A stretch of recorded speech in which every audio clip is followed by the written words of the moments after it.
This video describes the basic features of the event management application of the ServiceNow ITOM Health product. The event management application helps identify health issues across the data center on a single management console.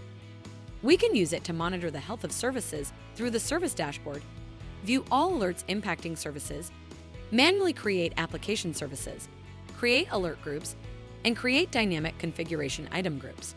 First, let's take a look at the Service Dashboard in the Service Operations Workspace. You can access the dashboard from Service Operations Workspace. It shows our business services, color-coded to indicate their status. Here we can adjust the tile size by clicking the gear icon and choosing a size.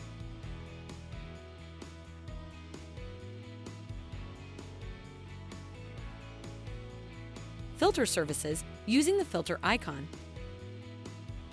View services impacted by an alert.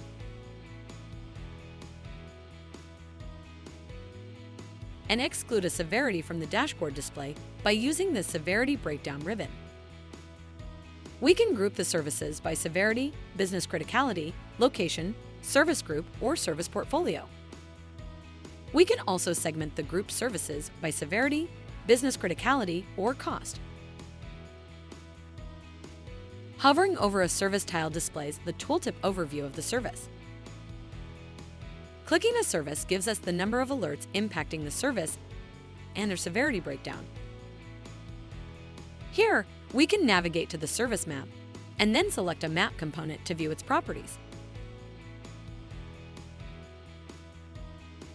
We can also view service details and find all the alerts associated with the service. We can also create a customized list on the page by choosing the filter conditions and then saving the list. An alert list includes the alert severity, priority group, priority, and the associated configuration item. We can click an alert to view its details.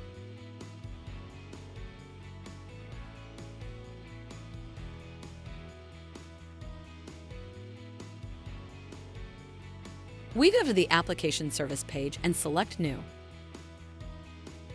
We provide a name, change the operational status to operational, and select Next. Here, we'll choose a service population method.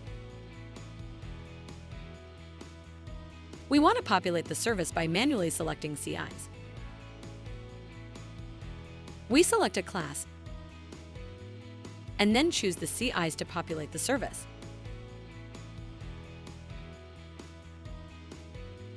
We've added a service population method. Before we create the service, we can preview it and edit its relationships. We don't want to modify the relationships, so we select Done. And we've created our application service. Alerts can be grouped together based on a condition.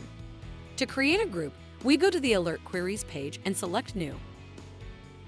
We enter the name and change the operational status to operational. Next, we'll specify our condition, all non-critical alerts.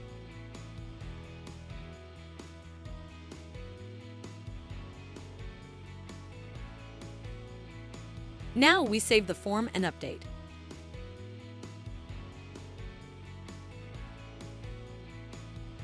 If we go to the Dynamic CI Group page and choose the group we created from the drop-down list, we can find the alerts that were included in the group. We can also find this alert group on the service dashboard. We can view its details and find the total number of non-critical alerts. We go to the Dynamic CI Groups page and select New. We enter the name, change the operational status to operational, and save the form. Now let's select a CMDB group to create a service based on it. We could choose an existing CMDB group, but we'll create a new one. We enter the group name and save the form. That creates the group. Now let's add some configuration items. We want to add hardware configuration items, so we set up a filter and run it. Then we choose the items we want to include, add them to the group, and save the form.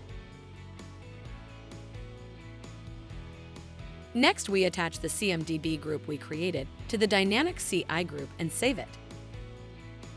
The Dynamic CI group is created. We can view the service CIs associated with the group. We can find this Dynamic CI group on the service dashboard. We can select it and go to service details to find the related alerts and associated CIs. The event management features we've just seen help you identify health issues across your data center.